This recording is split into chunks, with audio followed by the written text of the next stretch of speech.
This makes no sense in my head, but what I hear is only water and water, water. And I see this only well women, which I'll now call water, can come close to my well. Girl, because that means if you dipping from me, I can also dip from you. But you can't come to me if your well empty.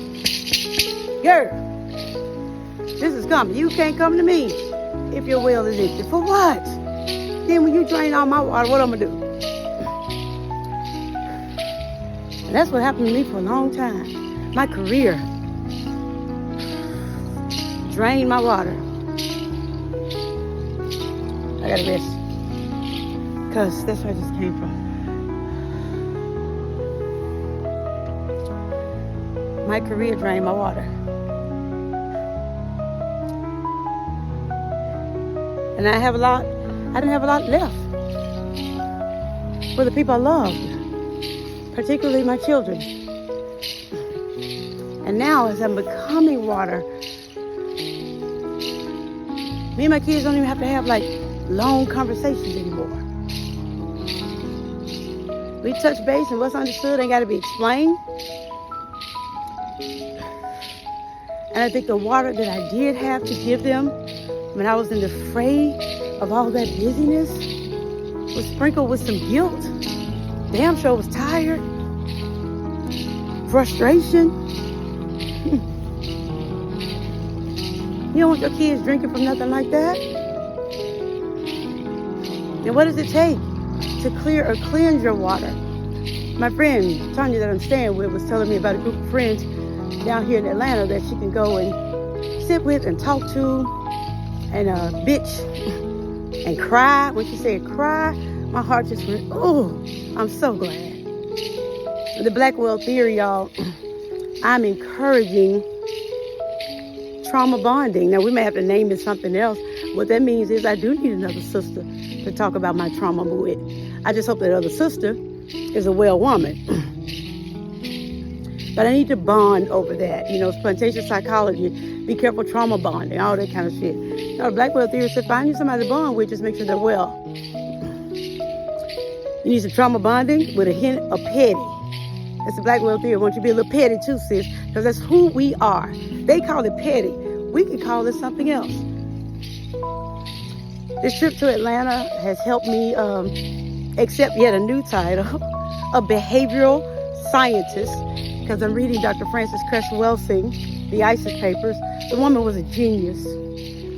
And the stuff that she talking about, y'all, from like a study in 1975, I was born in 75, 50 years ago. It's the same stuff that I'm talking about. So I've been reading her books since I've been down here, and she is a psychiatrist that worked kind of like at a Memphis Behavioral Health, watching black families come in, nervous systems tore up from the floor up, and in her head, she started researching, just like I did. Just like I did back in 2002, I think when I got my first social services degree job, yeah, started researching. There's a reason that we're showing up like this. What is it? No, it ain't just crack. No, it ain't just because they lazy. No, it ain't just because they don't want it. Black folks love hard. There's too many barriers in their way. Systemically. They can't get a job. How they gonna go to school? They got to work 3 jobs just to afford to stay in this shitty-ass apartment. Who gonna stay and watch Ray Ray? The system set y'all up. Set us up. And I was fortunate enough to read about and study the economic system, the criminology system, sociology, social work. Y'all, I studied all of it, and they all say the same thing about us. That we're dependent, that we're deficient. They kind of feel sorry for us. So all of those theoretical perspectives say the same thing about us. So then they write policies to ease our suffering. Policies to give us aid to ease our suffering. You know, welfare, food stamps. Because, you know, that generation They're not gonna ever get it together. And as President Crest said, you're damn right, we're not gonna get it together because you control the joystick. It's not because we don't want it. We done built your whole country. And y'all, I love being down here in Atlanta. Black in the black. But I can't help but notice how many people's skin just as dark as mine own all the little mini marts and all that kind of stuff. Now, I know Atlanta got black business owners. I know that. But it's amazing. And I guess I haven't seen it.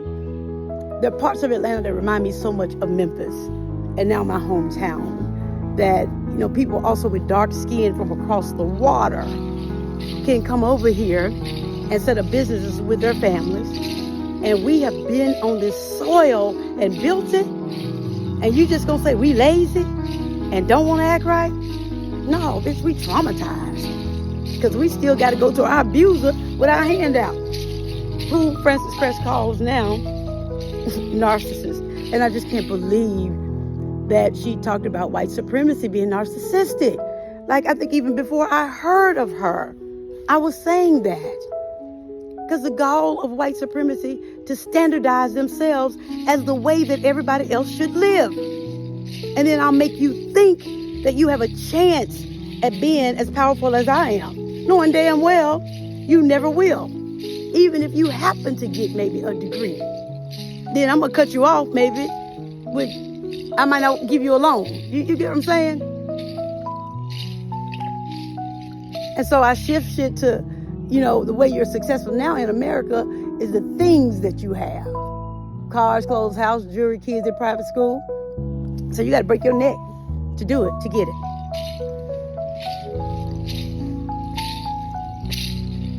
Yeah.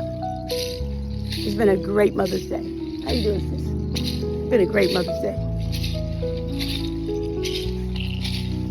These trees are beautiful. Y'all have already asked. When I get reincarnated, God, bring me back to earth as a tree. And I mean that. As a tree.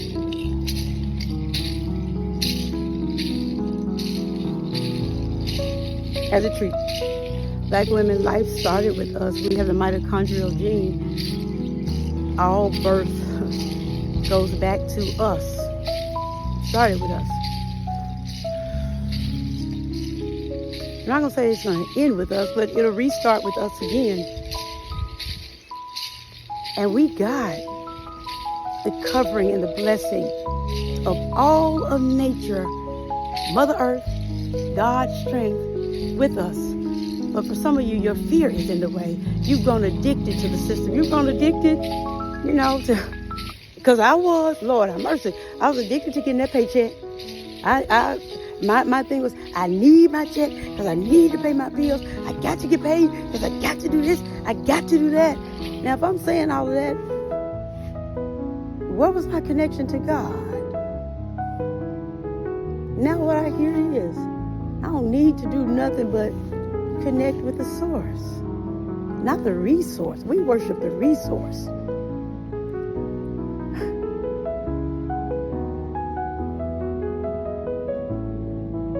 We worship the vessel. You don't worship what it flows through. You worship the flow, just the fact that God is the source. It can move through. God can move through so much more than a paycheck. God could optimize your health so much that you ain't even got to worry about having health insurance. But if we stress and worry about, I need health insurance, you're probably going to manifest some kind of sickness. And then if it's always, I need my paycheck, the vibration on that is, I really don't have enough. So if the vibration is, I don't have enough, the universe is going to make sure you keep having not enough. I know it's confusing, y'all. It was so confusing to me. But then I thought about, when I think about, God can work through more than just a paycheck. It's almost like I had to repent. God, I'm so sorry that I reduced my relationship with you through this corporation. That I said, as big as you are, the only way you can come through for me is through this corporation, or if this person like me, if this person signs off on this, if this interview works.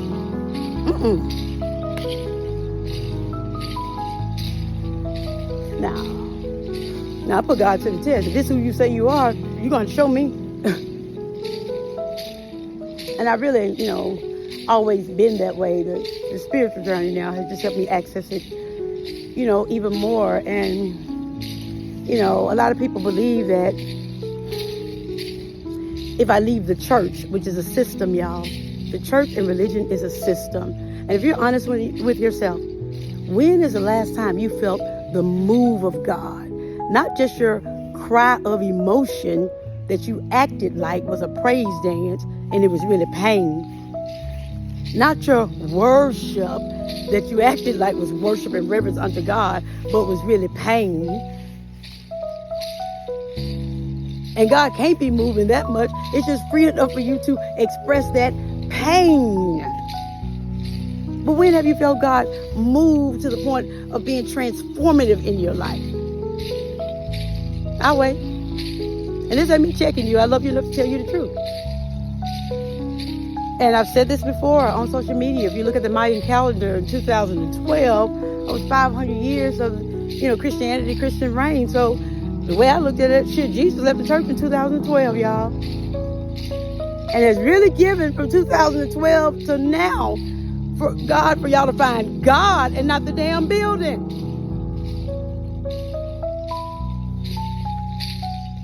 Find God and not the building. I mean, I ain't been out of church that long, but they still saying what they were saying 30 years ago. All you do is talk, it's just shade.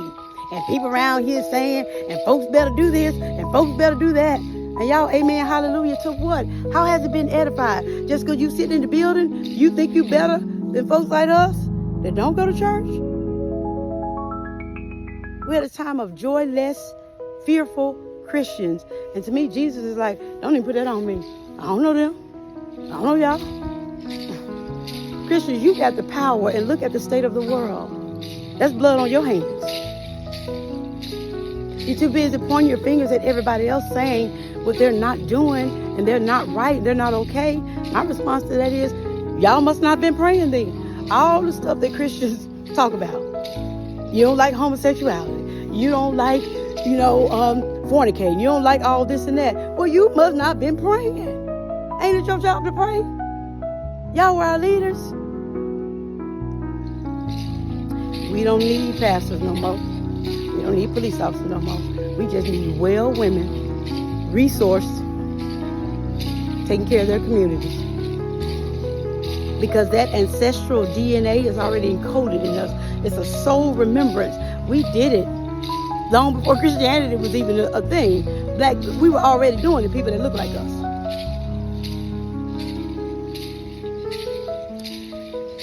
And the other night I was talking to God and I said, God, why?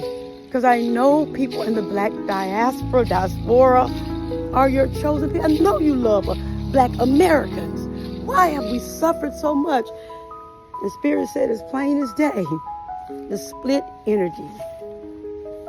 You are continuing to deify and be connected to at a soul level to something that does not work for you. Y'all, the church is full of so much scandal.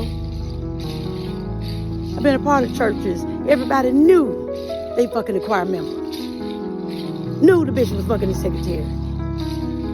And other black men, this is where I'm going to come for you. You're going to still hold the Bible, still drive the car. Now, what happened if y'all pull up on Jesus? You and the adulterous pastor, bishop, and Jesus, what you going to say? Well, Lord, I'm with, that's who got your soul. That's who got your soul.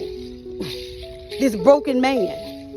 And you know why? You stay connected to a broken man, other men. So you can say, at least I ain't doing that.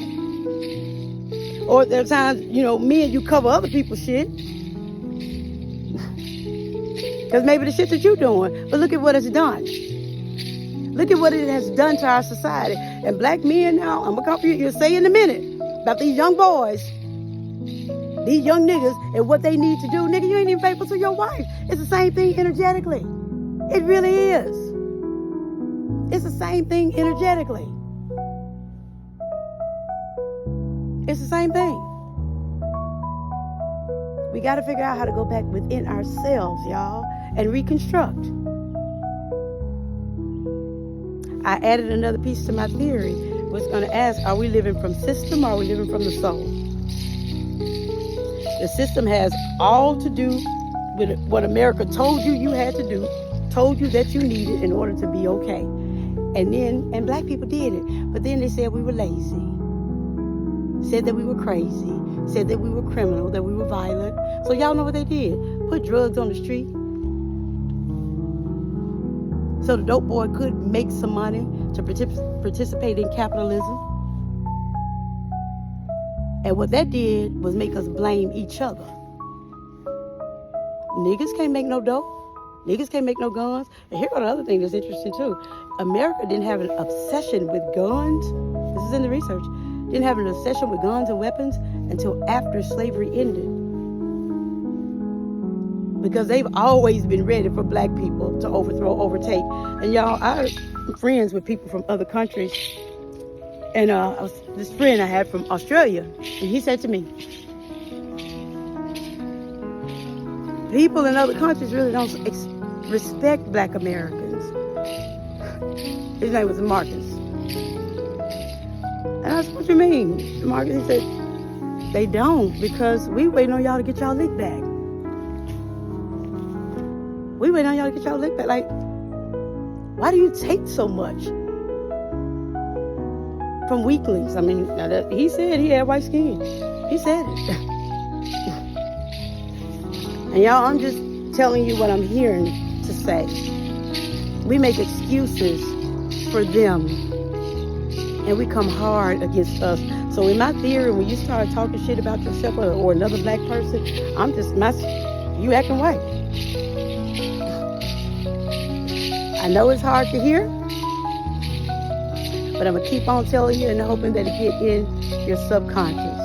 Hopefully you can listen to this, what I'm saying, like quietly. Just have it playing in the background. Black women, we need you. Not only jobs, and I ain't telling you to quit your job. I know you need your job, and we need you too. Both of them true. Eventually, you're going to have to make a decision. And that could be why Trump pulling all this shit. You know? You know, way God working stuff. See, we had a chance with COVID to reset. We didn't. And then I thought, you know, and see the kids that were born during COVID getting ready to hit the school system now. Shit is getting ready to, for real, y'all. I can't even explain some of the stuff I see and I hear in this. I can't. But we messed that up. And of course we messed that up. I mean, in America, somebody close to you died, they give you 3 days to bereave. Don't deal with the damn pain. Don't deal with that. Don't deal with that. And so we think, again, we intellectualize our pain. Just because we can talk about it, we think we're dealing with it. Just because you hang around somebody that can talk about it, you think you're dealing with it. You're going to have to sit down and look at you. You got to sit down and look at you. You do. Every Mother Nature that showed out with the way she been blessed me this Mother's Day. Y'all, I found the falls. I could not find the falls yesterday, but I found them today. And it is just simply beautiful. And as I was just sitting here by myself, gently meditating, listening, y'all, I think this is who black women are to the earth. We just continue to water and replenish. But y'all, who waters us? You know, how can water? Yeah. You know who waters us? We have to water each other. We have to nourish each other, but we have to do it from a well place, not a competitive place, not a performing place, you know, from a well place. Then we nourish and we water each other. Black women, we're going to have to come together on energetic truth.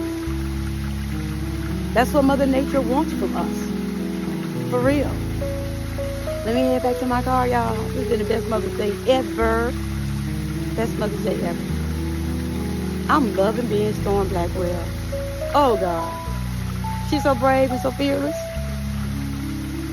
Really. Like, I feel like I want to climb a mountain. Jump out of a plane. Adventure. You know, Black women, we walked around, some of us scared of everything.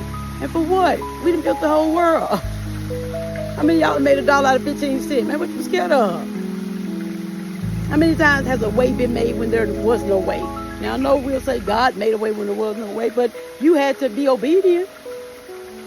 You had to be obedient. You had to follow the guidance. Figure out how to give you credit. Quit giving everybody else credit. If that man hadn't done this for me, if that man had done whatever for me, what about your role? The good parts of you. No more think about what's wrong with you. Think about what's right with you and what's keeping you well. Happy Mother's Day, sisters.